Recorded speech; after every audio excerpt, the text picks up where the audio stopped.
Mosaic is brought to you by these generous sponsors and underwriters. Learn how you can support Mosaic by visiting jewishpalmbeach.org.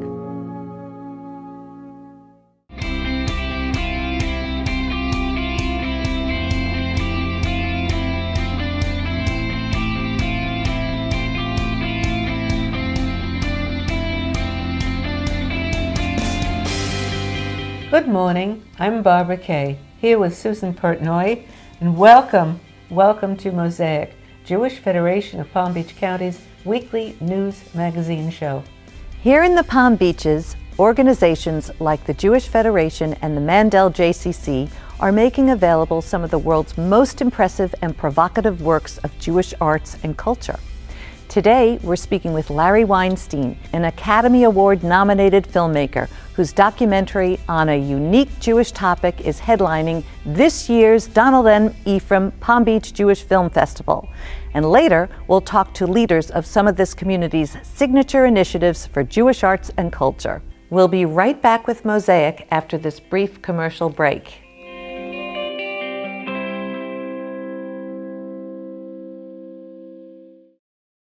The tower at Morse Life has standards so high, we had to invent them. Call home a luxury rental community with a full continuum of unmatched high-quality care at your doorstep and a rich, fulfilling lifestyle catered for you. Enjoy every day with a full menu of activities and 5-star services. Elevate your thinking about how you deserve to live now and all the beautiful extras that are yours at the Live-In Tower at Morse Life. It just feels like home. Secure your lease today.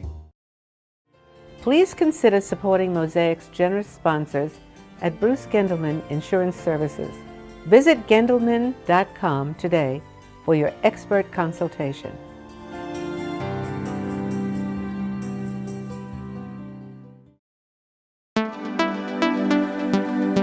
Interested in a different kind of Israel travel experience? Join dozens of local community members for a personalized journey through Israel during the country's 70th year of independence. Israel Your Way is Jewish Federation Community Mission to Israel in June 2018. 5 immersive tracks will explore Israel's technology and innovation, arts and culture and cuisine, spirituality and religion, politics and security, and even a track for first-timers and families. Learn more and sign up while there's still space at israelyourway.org.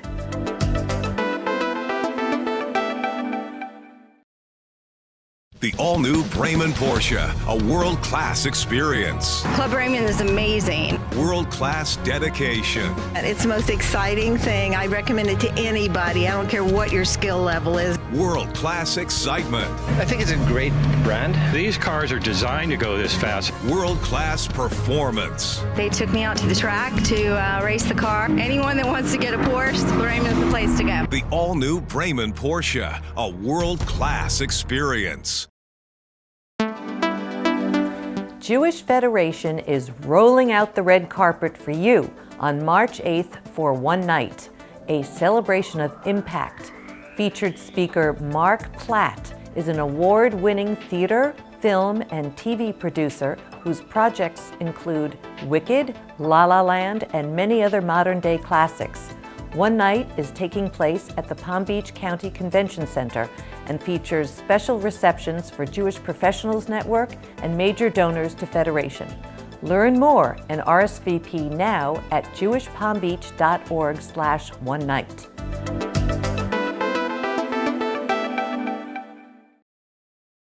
We're here with Nancy Sims, a former president of the Mandel JCC, currently on the advisory board for the Jewish Book Festival, and a very active member of our Arts and Cultural Council.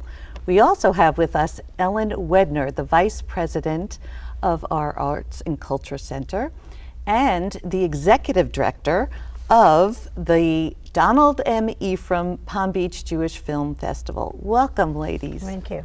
Thank you. Ellen, tell us about the film festival. Well, the film festival just finished its 28th year. It's one of the oldest in the United States. And you know, we have films from all over the world, and now we're all over Palm Beach County, which is great, you know, because we're really serving the entire community. Why is it important to have a film festival featuring Jewish topics? Well, you know, I think that in this world that we live in, it's really hard to find all these theaters and all these phones that have films, but they don't have niche, what we would call niche films. And so what we do is we spend a lot of time, a lot of months looking for films that we think will be particularly of interest to this Jewish community in Palm Beach County.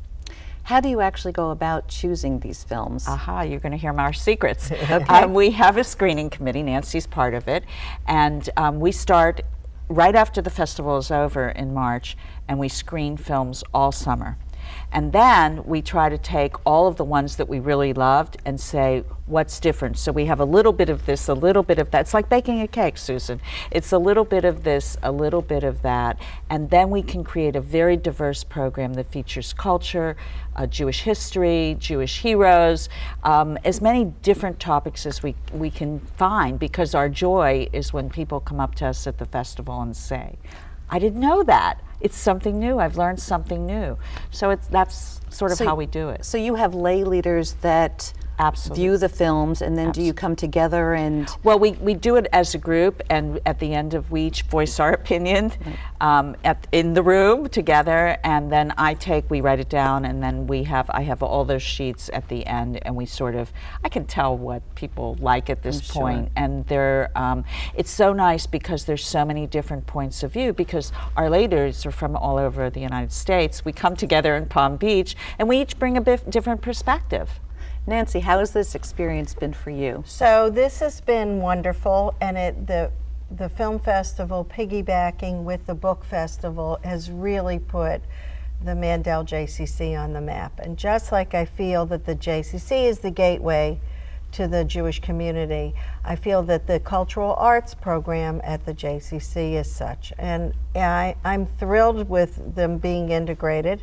We've done film and book together, and it's been a bonus for our community, and I'm thrilled by it. I really feel like we are not only preserving Jewish history, we are teaching, and the books and the film really kind of explore all kinds of areas within the Jewish culture. Let's talk about the book festival for a moment. Ellen, tell us really about the genesis of that. Well, the book festival started, what, Nancy, 23 years ago? 26 years. 26 years ago. And I think it's really grown. What we've really done is created a couple of series that we know that different kinds of people will come to different things. And we do it for 5-6 months, starting in November and ending this year in May.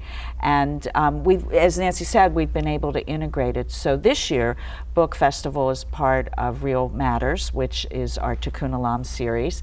And we have 2 wonderful books about how to make a difference in the world.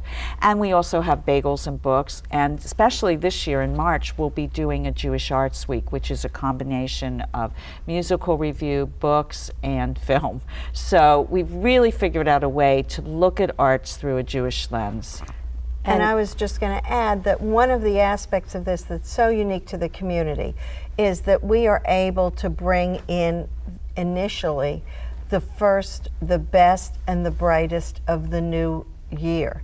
And so books that are being published in the current year get exposure, and authors and filmmakers are really highlighted, and they're important books. They cross every genre. We try to cover all age groups, and I'm thrilled about it. I think we've really done a really spectacular year.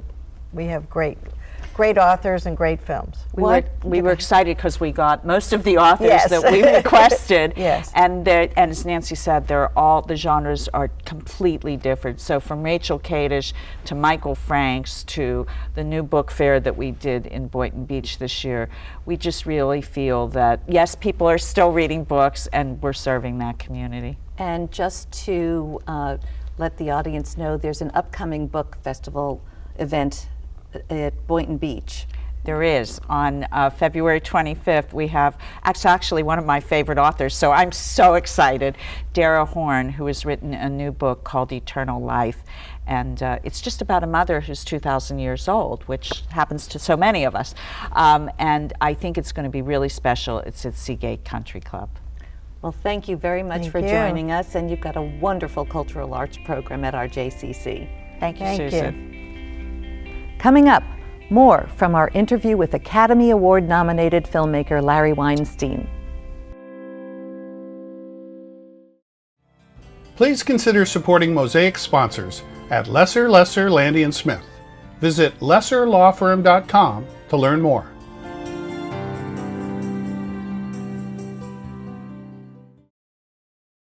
Your vehicle deserves world-class service. Here at Brayman Motor Cars, you can drop off your car with confidence that you will receive the highest quality service from our certified technicians and Brayman Motor Cars staff. Take advantage of our complimentary cafe, Starbucks coffee, and customer lounge equipped with Wi-Fi while you wait for your vehicle. Yet another reason why you should join Club Brayman. A world-class experience is the Brayman Motor Cars difference. Now at West Palm Beach and Jupiter.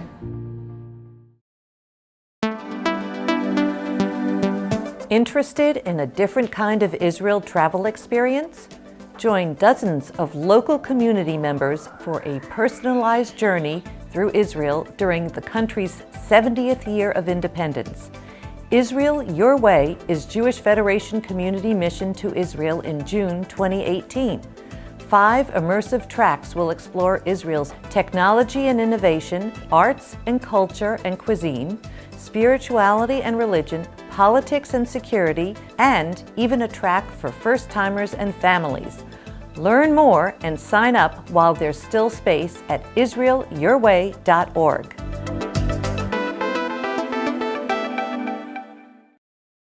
Our lives are made of memories, but when those memories start to fade, your happiness shouldn't follow. At Morse Life's Memory Care Residences, your loved one is safe and secure with the very best care from our staff who are specially trained to work with memory loss. The greatest luxury of all is the peace of mind that awaits at the gold standard Memory Care Residences at Morse Life. Find the life you love again. Secure your lease today. The Memory Care Residences at Morse Life. We're here with Larry Weinstein, Emmy winner and Academy Award nominated filmmaker. You've directed and produced 30 award-winning films. What led you to become a filmmaker? I didn't know when I was growing up what I wanted to be, like so many kids, but I happened to be in a couple courses in high school where we got to make films, and I made this silly spy spoof, which was so much fun. I was both an actor and a director. And then the next year I tried my hand at making a documentary. I had just become a vegetarian, and I felt this craving to eat meat, and I decided I was going to make a film about a slaughterhouse to reinforce my decision. And I made this thing, it worked. And I made this film, and my teacher loved it and showed it to like the whole school, and a huge number of the kids became vegetarian, at least for a few days. So I realized, wow, there's this power in the film. And so you focused in on documentary films. Yeah, I enjoyed the little dramatic experience, but I really love documentary. I always have. And sometimes I make documentaries on themes that there are fictional films about. So something like Argo was made, and then I did a film called Our Man in Tehran, which is the same subject, but with truth instead of Hollywood. Yeah. And it was very, very successful, your version. I think so. Yeah. Yes. You also have a lot of your films about music and some classical music and musicians. Yes. And did you study music? No, I'm not a musician. I just always really loved music. I think it's because my parents grew up in New York, and my father was sort of a super in the Met Opera when he was growing up. And he always just loved to play classical music on records in our house. And I'd wake up and listen to this Debussy or Bizet or whatever. And it always felt like the most beautiful music to me. So I eventually kind of tied film and music together and made these films. And very award-winning films to boot. Yeah, I really You know, we're lucky in Canada. We've had certain funding opportunities for some of our films, and a lot of my films have been international co-productions as well, where and there was just a lot of love and care put into these films. And I think if you do that, you just win awards, you know. And awards are something that I think is good to reinforce the funders to invest again. Exactly. Yeah. Tell us about your Jewish upbringing. Yeah, I mean, my parents put me through religious school and Hebrew school. It was a very reformed kind of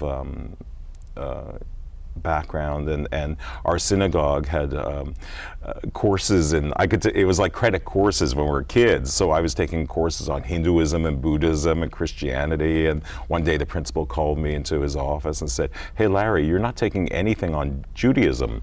I'm like, "Oh, I'll get to that."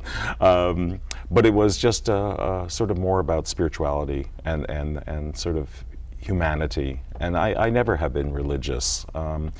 And I don't think my parents have been, though they have pretended to be.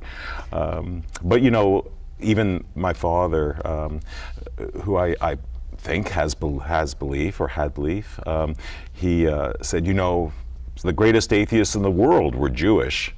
So you know, that whole thing with making lists of Jewish whatever. Well, that obviously might have played a part in influencing you on the featured film that you have, which brought to our film festival, called The Jews Who Wrote Christmas.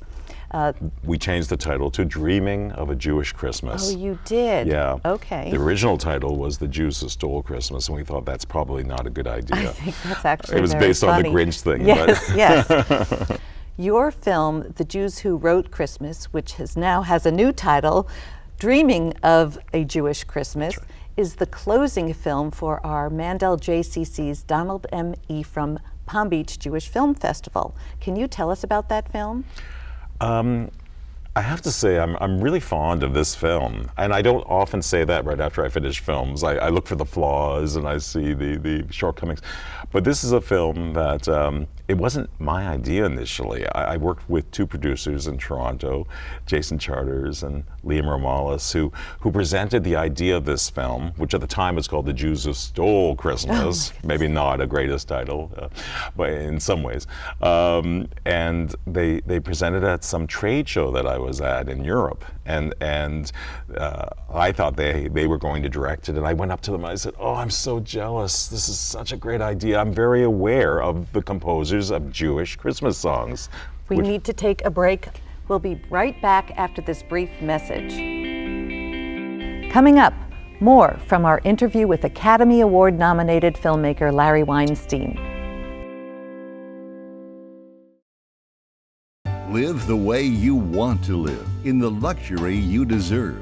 At Morse Life's Tradition, choose a floor plan that suits your lifestyle and make it your own.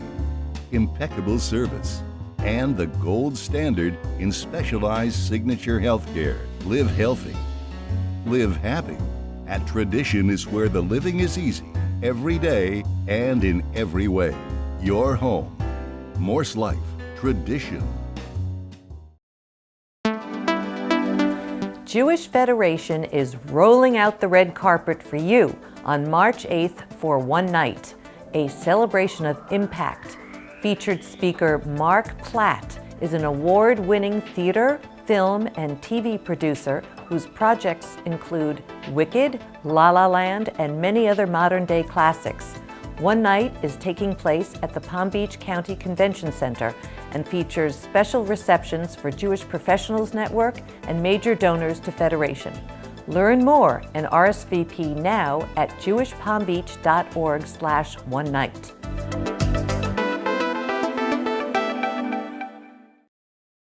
The all-new Bremen Porsche, a world-class experience. Club Raymond is amazing. World-class dedication. It's the most exciting thing. I recommend it to anybody. I don't care what your skill level is. World-class excitement. I think it's a great brand. These cars are designed to go this fast. World-class performance. They took me out to the track to race the car. Anyone that wants to get a Porsche, Raymond's the place to go. The all-new Bremen Porsche, a world-class experience. Interested in a different kind of Israel travel experience? Join dozens of local community members for a personalized journey through Israel during the country's 70th year of independence. Israel Your Way is Jewish Federation Community Mission to Israel in June 2018. 5 immersive tracks will explore Israel's technology and innovation, arts and culture and cuisine, spirituality and religion, politics and security, and even a track for first-timers and families. Learn more and sign up while there's still space at israelyourway.org.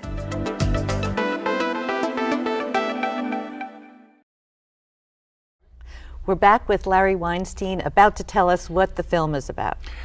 Dreaming of a Jewish Christmas is about this story that I think a lot of people know, that a lot of the most popular Christmas songs sung in North America are by, in fact, Jewish composers.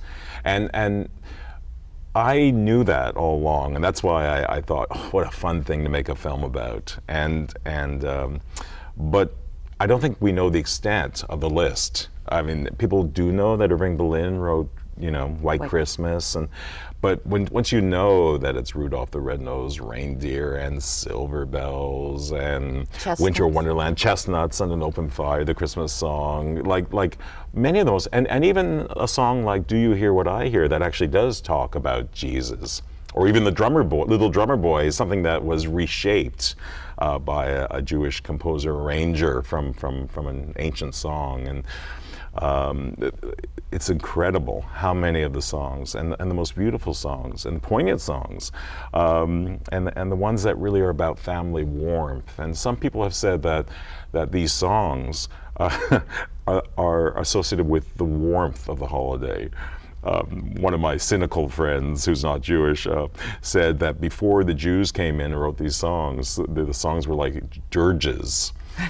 Oh, come all ye faithful, oh, good King Wenceslas. And then suddenly it was about warmth, and which is kind of a nice idea. It is. Why do you think the Jews wrote these songs?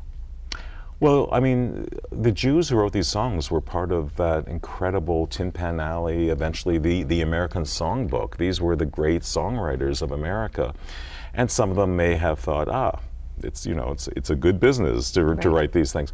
But I think it's something that I actually think a lot of these people were either immigrants or children of immigrants who came from terrible circumstances, pogroms and in Europe, and they had this idealized view of this family, about warmth and about family and about the beautiful values that they saw as being American values, and they just expressed it beautifully. And they didn't know that these songs would go beyond one Christmas. They didn't know that it would be sung, for dozens of years and generations. They just were good at it. It was something within them. Well, that's also part of the Jewish culture. Family is central to most of the things that we do as Jewish people. Yeah, so it really came easily to them. It came easily, it came naturally, and it felt sincere. And they are sincere. They're very heartfelt songs. If you listen to Chestnuts on an Open Fire, and it's a very moving and real song by Mel Torme. Why do you think it's important for a Jewish audience to see this film? I think that it'll be fun for Jews to see their contribution. This is a kind of an eccentric film because it's about Jewish composers of Christmas songs, but it's set in a Chinese restaurant, paying homage to all the Jews who in North America who go to Chinese restaurants. I was one of them. I am one of them. and we actually chose the restaurant that I went to as a little kid in Toronto, and it's this restaurant that was built in 1955. It hasn't changed its look at all, and I think it hasn't changed its menu at all. They use the same MSG. But I actually, to answer your question, I really think this is a film I'd like to have non-Jews look at.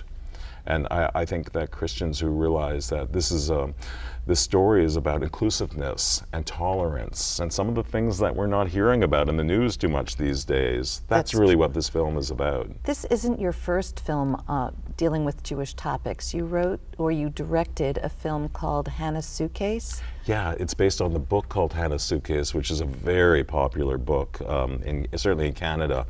It sort of supplanted Anne Frank's The Diary of Anne Frank in terms of how this story that every school kid in Canada knows. My film is called Inside Hannah's Suitcase, and it is a Holocaust film. It's nice that you're asking me today about this. Hannah was a lovely Czech girl who perished in Auschwitz in 1944, and it's really about a Japanese teacher who is teaching her children, her students, about the Holocaust. And when she finds this suitcase and wants to find out who Hannah is, and then in the process finds out that Hannah's brother George is still alive, and she's looking around the globe to see if he is alive and she can find him, and it's his 90th birthday today. Oh my goodness. Yeah, it's such a special film. It's so moving, and it's what an incredible tool to use to teach about the Holocaust. Well, really again, it's a film about sort of what I said about the Christmas film. It's about hope, and it's about tolerance, and because it's based on a book that so many kids know, our interviewees in the film, none of them are Jewish. They're from all kinds of backgrounds, and different ethnic backgrounds, and they all know the story, and they all relate to it, and it's a universal story, and it's very poignant. Have you consciously chosen to deal with Jewish topics, or how did this evolve? I think it's an unconscious thing for me that so many of my subjects are Jewish related or based on Jewish subject. A lot of my films have been about classical music and about art, and I think Jews have always gravitated to that. And it's interesting. I don't think of the films as being particularly Jewish, and yet I know that I've made films about composers like Arnold Schoenberg or Hans Eisler, but also Kurt Weill and the son of a cantor who became so great, and Harold Arlen, who wrote all the songs for Wizard of Oz, who was Jewish, and as well as the Hannah's Suitcase Holocaust film, and even the film that I made called Beethoven's Hair. The main thread throughout the film is about a Jewish family who held on to this lock of hair, and it's a Holocaust story basically. So why? I don't know. I think I'm not sure if it's about the subject. I know that Jews they love the arts, but also they are storytellers by nature. They are, and you tell fabulous stories through your art. And thank you for joining us. I would like to tell our audience that your film, The Dreaming of Jewish Christmas, will be shown in, wait a minute, let me just get this. April 18th at the satellite of this festival in Jupiter, Florida, right after Passover. And I hope that people enjoy it and don't pass over the film. That's right. Thank you for joining us. Thank you for having me. Mosaic is brought to you by these generous sponsors and underwriters: